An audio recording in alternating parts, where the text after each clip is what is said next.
My name is Jenny and my Chinese name is Xie Yuying.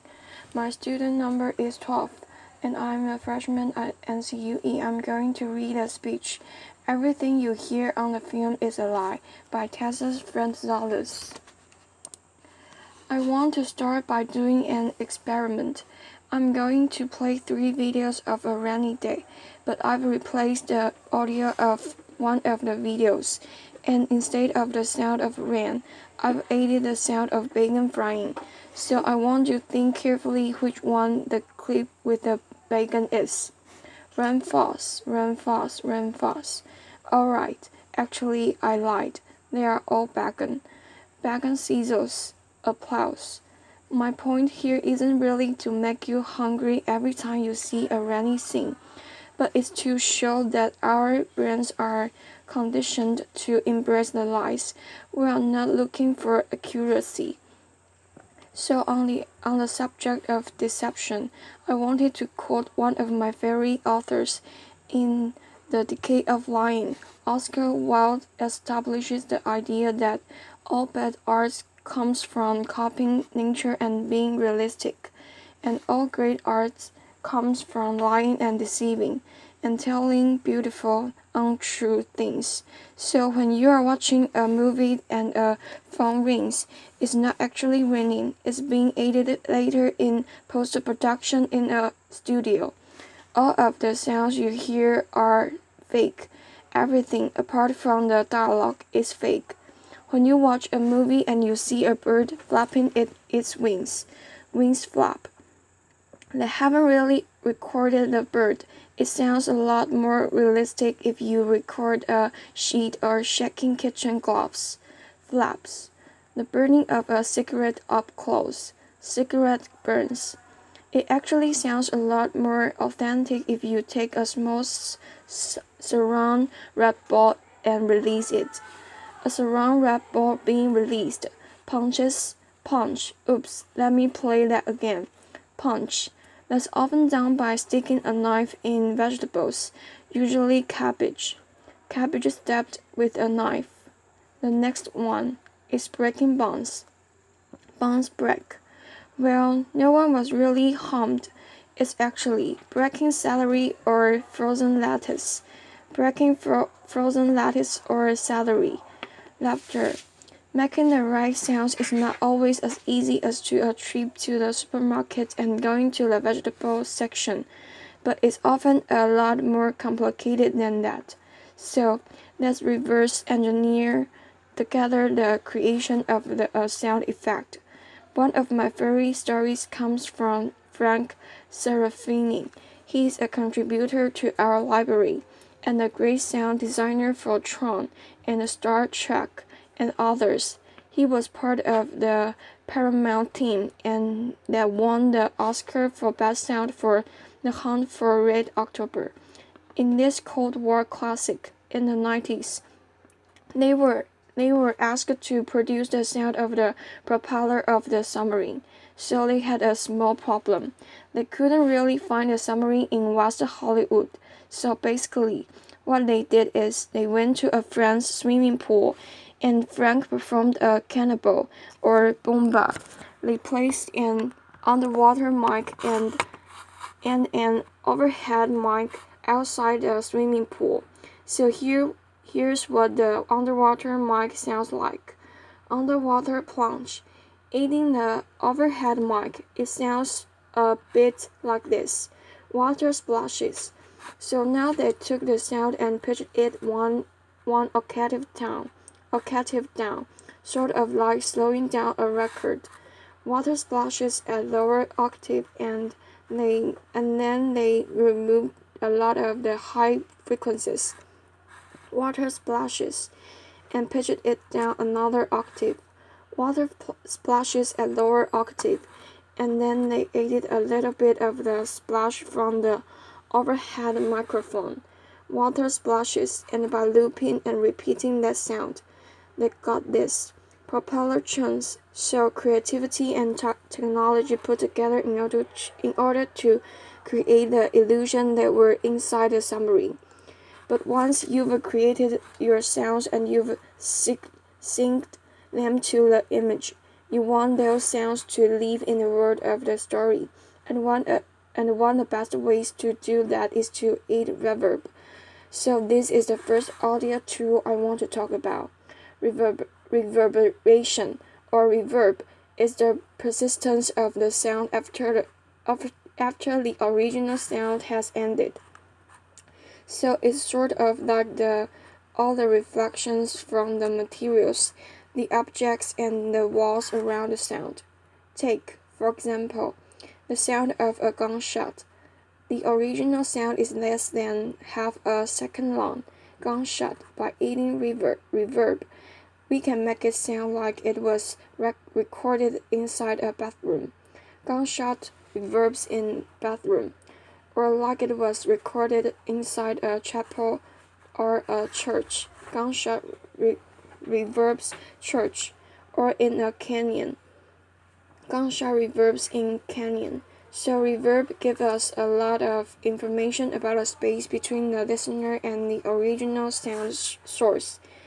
If the sound is a taste, then reverb is sort of like the smell of the sound. But reverb can do a lot more. Listening to a sound with a lot less reverberation than the on-screen action is going to immediately signify to us that we are listening to a commentator, to an objective narrator that's not participating in the on-screen action. Also, emotionally intimate moments in cinema are often heard with zero reverb, because that's how it would sound if someone was speaking inside our ear. On the completely other side, adding a lot of reverb to a voice is going to make us think that we are listening to a flashback, or perhaps that we are inside the heart of a character, or that we are listening to a voice of God, or even more powerful in film, Morgan Freeman, laughter, so applause. But what are some other tools or hacks that sound designers use? Well, here is a really big one. It's silence. A few moments of silence is going to make us pay attention. And in the Western world, we are not really used to verbal silence. They are considered awkward or rude. So silence preceding verbal communication can create a lot of tension.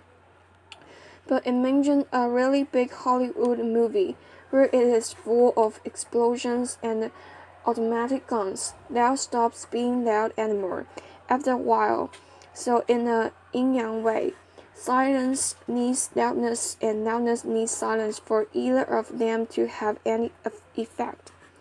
But what does silence mean? Well, it depends how it's used in each film. Silence can place us inside the head of a character or provoke thought. We often relate silence with contemplation, meditation, being deep in thought. But apart from having one meaning, silence becomes a blank canvas upon which the viewer is invited to pen their own thoughts. But I want to make it clear, there is no such thing as silence. And I know this sounds like the most pretentious TED Talk statements ever. But even if you were to enter a room with zero reverberation and zero external sounds, you would still be able to hear the pumping of your own blood. And in cinema, traditionally, there was never a silent moment because of the sound of the projector. And even in today's doubly world, there is not really any moment of silence if you listen around you. There is always some sort of noise.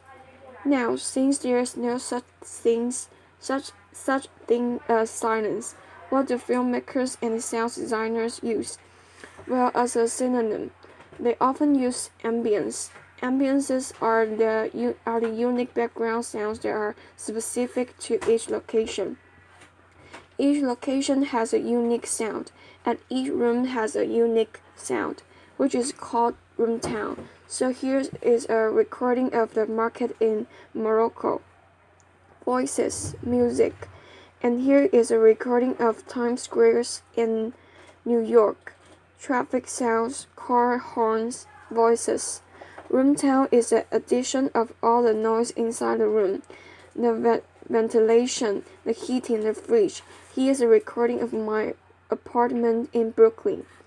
You can hear the ventilation, the boiler, and the fridge and street traffic. Ambulances work in a most primal way. They can speak directly to our brain subconsciously. So birds chirping outside your window may indicate normality, perhaps because as a species, we've been used to that sound every morning for millions of years. Birds chirp. On the other hand, industrial sounds have been introduced to us a little more recently. Even though I really like them personally, they've been used by one of my heroes, David Link, and his sound designer, Alan Splatt. Industrial sounds often carry negative connotation. connotation. Machine noises. Now, sound effects can tap into our emotional memory. Occasionally, they can be so significant that they become a character in a movie. The sound of a thunder may indicate divine intervention or anger. Thunder. Church bells can remind us of the passing of time, or perhaps our own mortality. Bells ring, and breaking of glass can indicate the end of the relationship or a friendship. Glass breaks. Scientists believe that dissonant sounds, for example, breeze or wind instruments played very loud, may remind us of animal howls in nature and therefore create a sense of irritation or fear. Brass and wind instruments play. So now we've spoken out on-screen sounds, but occasionally the source of a sound cannot be seen. That's what we call off-screen sounds, or acousmatic sounds. Well, the term acousmatic comes from Pythagoras in ancient Greece, who used to teach behind a veil or curtain for years, not revealing himself to his disciples. I think the mathematician and philosopher thought that in that way his students might focus more on the voice and his words and his meaning, rather than the visual of him speaking. So sort of like the Wizard of Oz, or 1984's Big Brother, separating the voice from its source. Separating cause and effect sort of creates a sense of ubiquity or panoptism, and therefore authority. There is a strong tradition of acousmatic sound. Nuns in monasteries in Rome and Venice used to sing in rooms up in galleries close to the ceiling, creating the illusion that they're listening to angels up in the sky. Richard Wagner famously created a hidden orchestra that was placed in the pit between the stage and the audience. And one of my heroes, FX3, famously hid in dark corners of clubs. I think what all these masters knew is that by hiding the source, you create a sense of mystery. This has been seen in cinema over and over, with Hitchcock and Ridley Scott in Alien. Hearing a sound without knowing its source is going to create some sort of tension. Also, it can minimize certain visual restrictions that directors have and can show something that wasn't there during filming. And if all this sounds a little theoretical, I wanted to play a little video. Toy squeaks, typewriter, drums, ping pong, knives being sharpened, record scratches, saw cuts, woman screams. What I'm sort of trying to demonstrate with these tools is that sound is a language. It can trick us by transporting us geographically. It can change the mood. It can set the pace. It can make us laugh or it can make us scared. On a personal level, level. I fell in love with that language a few years ago, and I somehow managed to make it into some sort of profession. And I think with our work through the sound library, we are trying to kind of expand the vocabulary of that language. And in that way, we want to offer the right tools to sound designers, filmmakers, and video game and app designers to keep telling even better stories and creating even more beautiful lives. So thanks for listening. Applause.